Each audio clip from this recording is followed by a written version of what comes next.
Welcome to the 2023 Chevrolet Colorado Trail Boss in Sand Dune Metallic.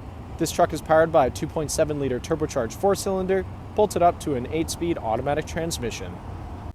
Taking a look inside the Colorado, starting on your left-hand side, we have the controls for your power adjustable mirrors, integrated trailer braking, full digital gauge cluster, 11.3-inch touchscreen complete with Android Auto, Apple CarPlay, and navigation, push-to-start ignition, climate control in the center dash, and the four-wheel drive electronic parking brake and shifter are in the center console. Taking a look at the exterior of the Trail Boss, starting off with the 18-inch high-gloss black aluminum wheels paired up with Goodyear Wrangler tires. Moving right along, we have Colorado badging on the doors, blacked out mirrors. Around the front of the vehicle, blacked out bow tie in the center of the grille, Trail Boss badge in the grille as well. Back down the side of the vehicle, this truck is remote start equipped. Rear tinted privacy windows with black trim all around. Trail Boss lettering on the sides of the bed. And at the back of the vehicle, we have side steps built into either side of the bumper. Towing package is installed.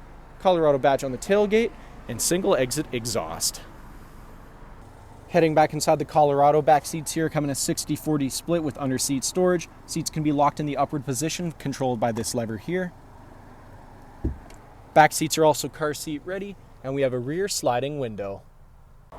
Thank you for watching this brief walkthrough on the 2023 Chevrolet Colorado Trail Boss. If you have any questions or inquiries, please contact our sales department.